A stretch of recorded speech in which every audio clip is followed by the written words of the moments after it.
Welcome to the Coffee with Craner show. Hope everyone is doing well. Today we have Ron Giofu from the Rivertown Times. He's an editor and reporter. He's been an editor and reporter for the Rivertown Times and also the Amherstburg Echo when that took place for over 25 years. He started his journalism career studying at the St. Clair College in Windsor. He's a Windsor, Essex native. He's also a board member at Community Living Essex County. I know I've known Ron for a few years now, and I'd have to say he pretty much writes every article in the Rivertown Times. He's working 7 days a week, works extremely hard to ensure that we have a great paper and great news broadcasted in the Amherstburg community. So, Ron, thank you for joining me on today's show. Oh, thank you for having me. It's an honor to be here. So this is Ron's on the other side of the interview today. Today I'll be interviewing Ron. He's interviewed me before, so now I'm going to interview him.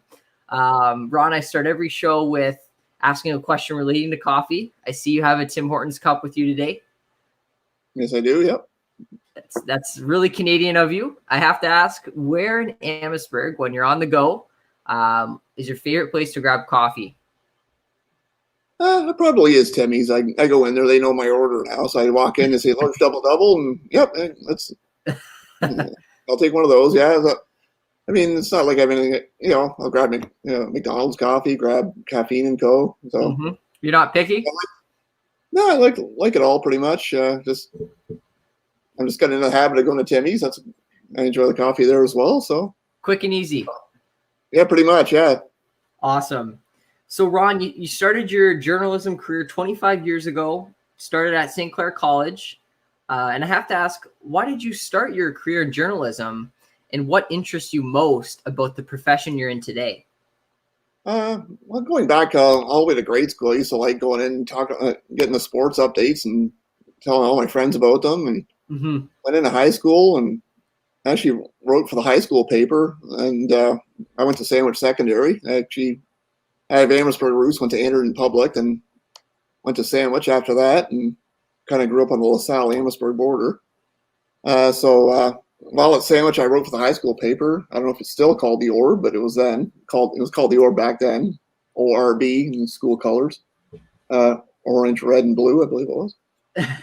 And yeah, so I did that, and one thing led to another, and I just there was no one one moment where I said, okay, I got to go into this. It's just kind of, I like writing and I like doing that kind of stuff. So I ended up going to St. Clair in 92, I believe it was, 92 to 95. It was a 3-year program at the time. And at the main campus, they have the nice Mediaplex downtown, but I was at the main campus.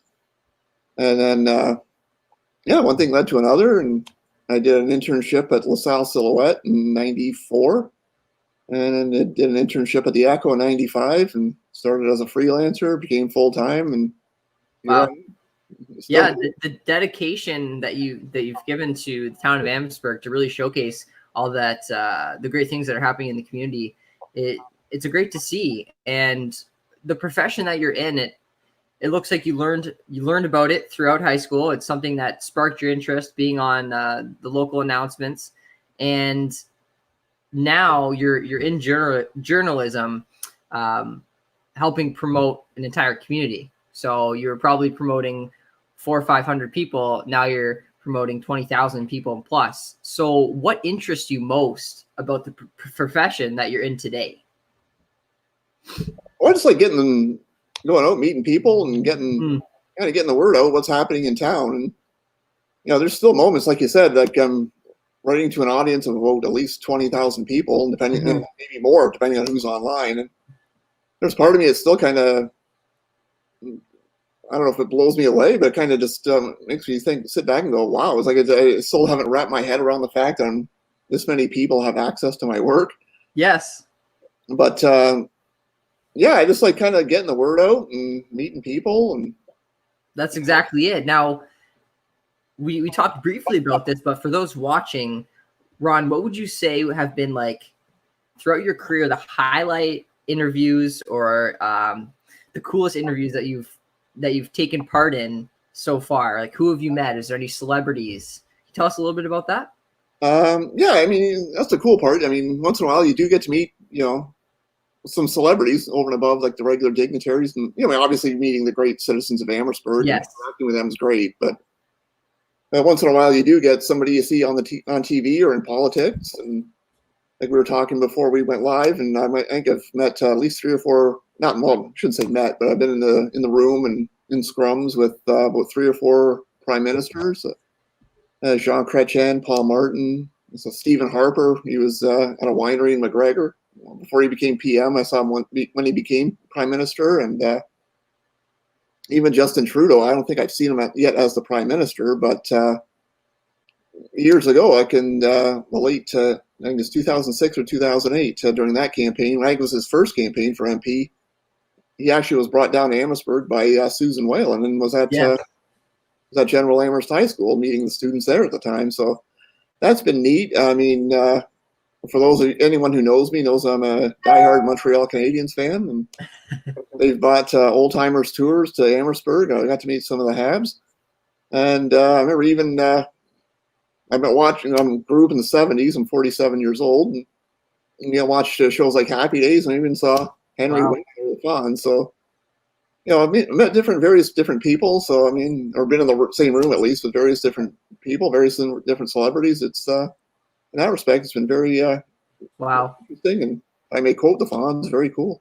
That's awesome, and it's exciting that you've met 3 to 4 different prime ministers, so many different sports celebrities that come through Amherstburg. It's incredible, and it's great that you're able to do that with your profession. And I have to ask you work 7 days a week, and you're always on the go. You're always trying to get to that next community event or the next story to report from. What does a typical day look like for you? What are some of the responsibilities that you're responsible for throughout your day of work?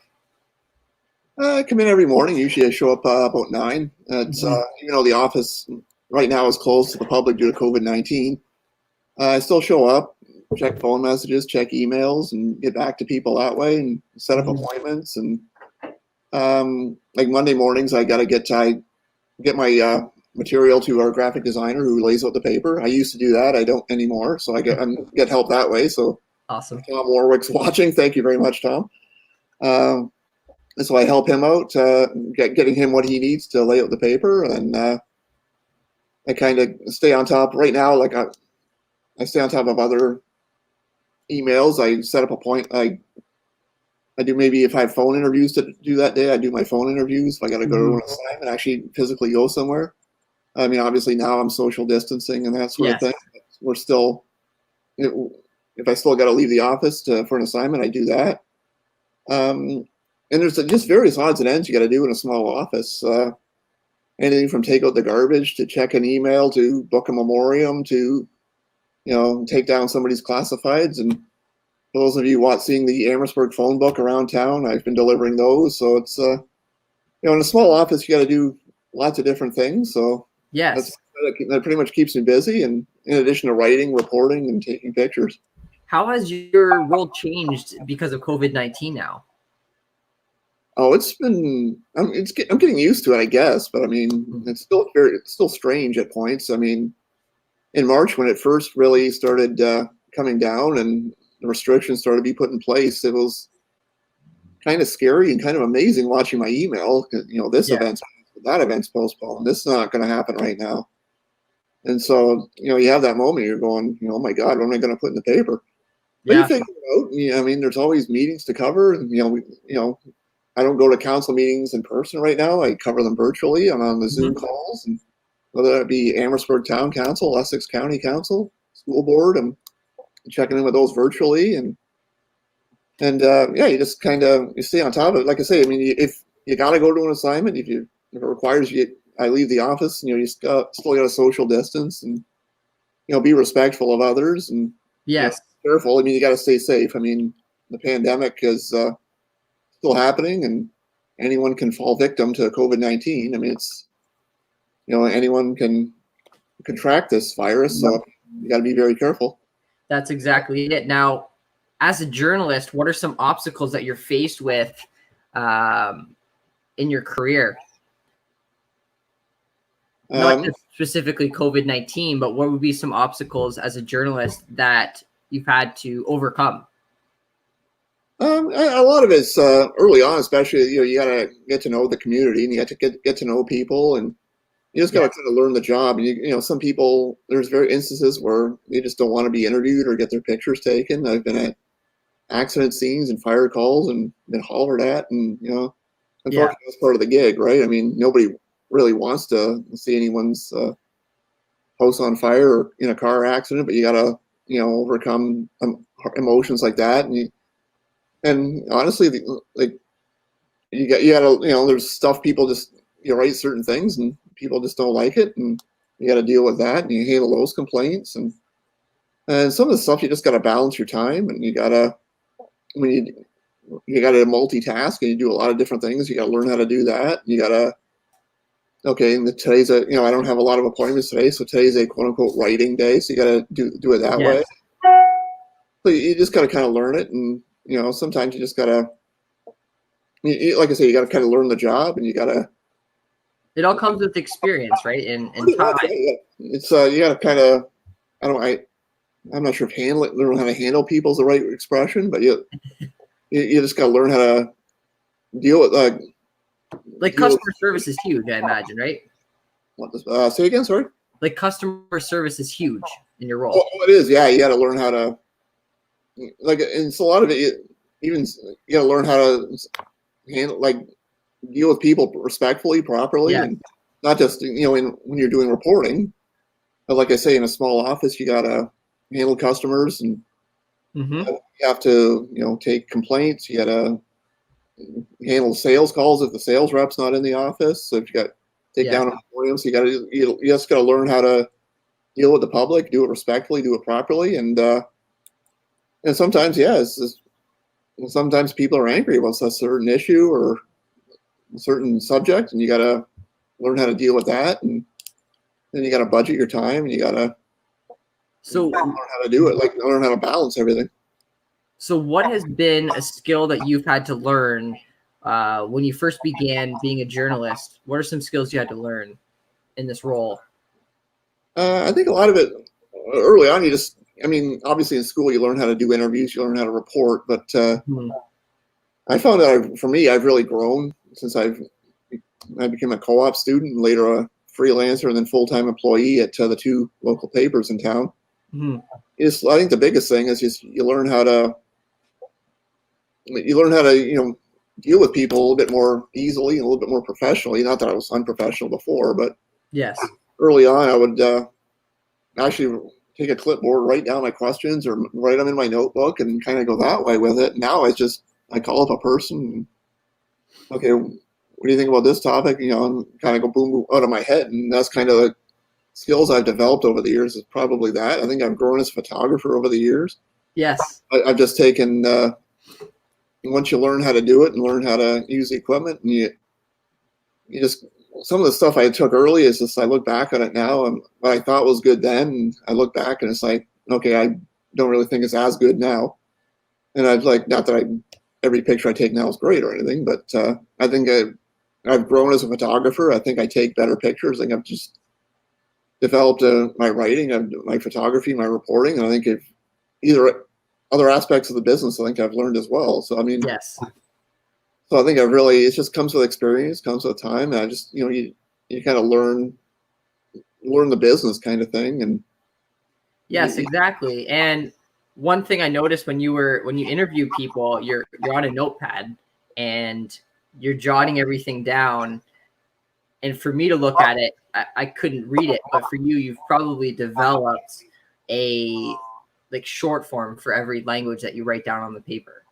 Pretty much, yeah. I mean, there was a period of time I did use a tape recorder or voice recorder, kind of showing my age there, but yeah, it's kind of, I found it in a lot of ways it took me too long. By the time you transcribe, you go rewind and play, rewind and play, and I just kind of, like you say, I developed my own form of shorthand. I actually learned shorthand when I was in high school, but I kind of developed my own version.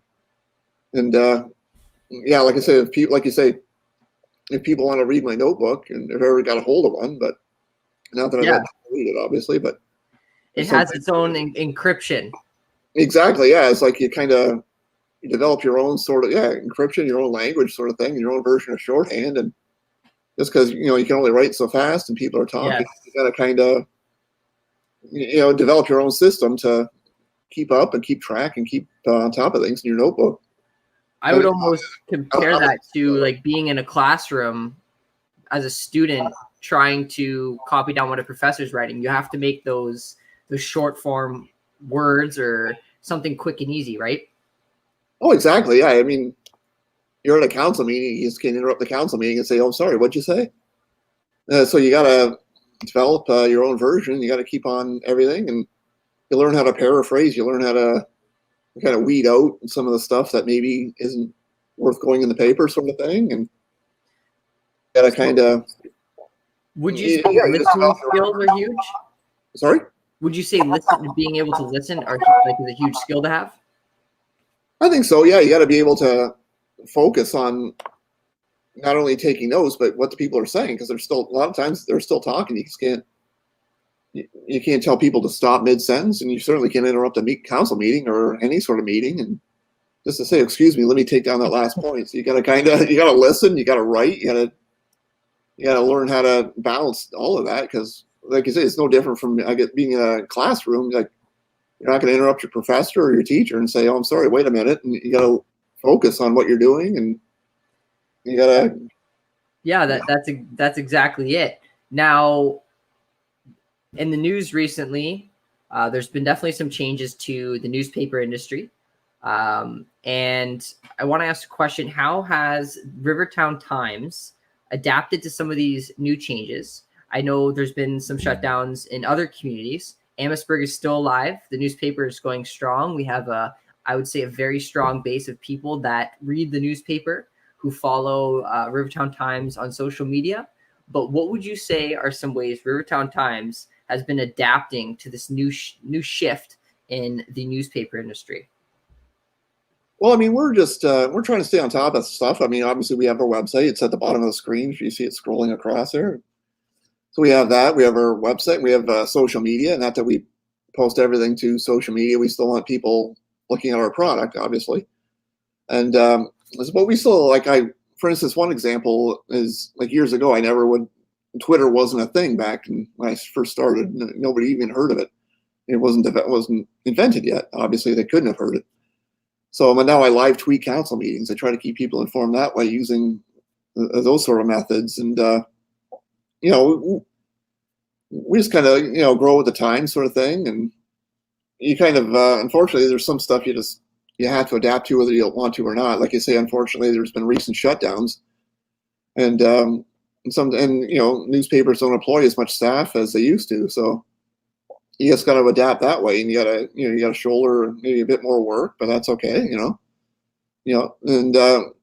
technology's changed.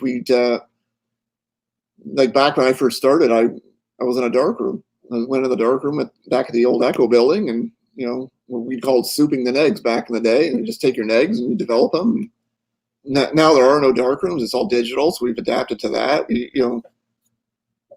There's no, back in the day there was these big paste up boards, and you just printed them off and you pasted them up on, you drove the flats to the press that way. And then now everything's electronic. It's become a lot easier in that sense. And for those watching, what is a dark room? A dark room, it's just literally a room. Quite literally, it goes dark. You gotta, when you first back in the old days of film, you had the little film canisters. You go into a pitch black room. You can have no light whatsoever. And open the film canister up, you take it out, you put it on reels, there's a little tank, maybe yay big, I don't know if you can see it in my hands, but you go in there and do everything in the dark, and you kind of use your chemicals that way. It's a light tight container, then eventually you can put like a red light on, and you develop your film that way. You have an enlarger, and you put your negatives in the enlarger, and you shine it on a piece of photo paper, and it kind of burns it into the photo paper, sort of thing. And burned is probably not the right way to say it, but then you run it through more chemicals, and now with everything, you just plug a camera in a computer, away you go. It's a lot easier. So in that dark room, it takes whatever you're producing with the film and it puts it directly onto a paper, like the news, like a newspaper? In the darkroom, yeah, you take it out and it's like the film that becomes your negatives, and you put your photos onto the photo paper that way. Then you pick out whichever. Well, you go through your negatives, you pick out whatever photo you want, and you make the prints. And from the prints, they used to have back in when I first started, even then, I think it was starting to go obsolete. A PMT camera. That shot a picture of a picture and kind of put the if you look at a newspaper photograph, the little dots in it, and yes, I'd put that in it. But then obviously scanners came along. You scanned your pictures. Now everything. Now you don't have that stuff nearly as much anymore. Everything's digital, and it's in that respect a lot easier. Yeah, I think times are definitely changing with media and producing media. So you've obviously seen an enormous change as your career being a journalist for 25 years plus. And if there are students watching that are looking for advice on being a journalist, what could be some things that you could let them know that they should be aware of before heading into this profession? First of all, be curious. Obviously, if you want to go into it, you understand the issues, understand what's going on in the world, and if you want, I would recommend you have a hand in everything. Sort of like if you want to be a sports reporter, that's fine. But I mean, you got to be prepared, maybe to cover the news as well. If there's only X amount of jobs out there, so I mean, you got to be prepared to get your foot in the door. And sometimes you might have to cover the news. You might have to cover counseling. You might have to cover entertainment stories like high school play or that kind of stuff. Be prepared to do a little bit of everything. And if you want to specialize, that's great. And if you get the opportunity, by all means, go into it. But just be prepared to do a little bit of everything. Be curious. Sharpen up your writing skills. Sharpen up your listening skills. Learn how to use a camera. I mean, I know it's a lot of people have cameras on their phones or digital cameras of their own. Get out there, be curious, take photos. Listen to what people in the business are telling you, and you take their advice as well. And I think that's probably the best advice I can give to people. I mean, it's just if you know how to write. I mean, if you know, be prepared. Like, not every assignment's going to be that interesting. So you will have to learn how to develop stories and get stories out of stuff that might not be the most interesting to you. Not everyone likes going to a council meeting or understands what's going on in a council meeting. Mm-hmm. But if you're going to get into it, go to a meeting, learn what's going on, learn how a council meeting works, learn what they're talking about, learn the issues, learn the people involved, and just kind of immerse yourself a little bit into it as much as you can. If you don't go to the meeting, a lot of meetings now are live streamed, so you can watch them online in the comfort of your own home. In fact, that's the only way they're happening now due to COVID. But I would, just be curious, be attentive, develop your writing skills, develop your listening skills, and learn how to use the camera. Yes. And, just don't be afraid. Sometimes, there's still people out there younger, and I was like this. I was the same way. Sometimes you're a little bit timid, a little bit afraid to go up to some certain person and interview them. Yes. You got to kind of work up your nerve a little bit, but that comes with time. Like back. Like getting that experience. Exactly. Yeah. Now it's like I don't. If I want to interview the mayor or whomever back in the day, I'd be really nervous. I'd be sweating. I'd be writing my questions down. Now I just pick up the phone and call them and kind of go from there. Exactly. So my biggest takeaway from that is just trying to attend as many different events that you can, getting your feet wet, and meeting new people is something that will help you get out of your comfort zone. Trying to write stories for pretty much any type of group, right? You mentioned council meetings, going to council meetings, even if it's not something you're interested in, whether it could be anything, but going to it, trying to develop a story was a huge takeaway from that. So thank you for sharing that, Ron. And I have to say, thank you for joining the show today. It was great to interview you, rather than you interviewing me or somebody else. So I'm glad to have you on today's show, and thanks so much. Thank you. It's nice to be on the other side for a change. Excellent. So we'll see you next time on the Coffee with Craner show. Yeah, take care. Thank you. Cheers. All right. Cheers.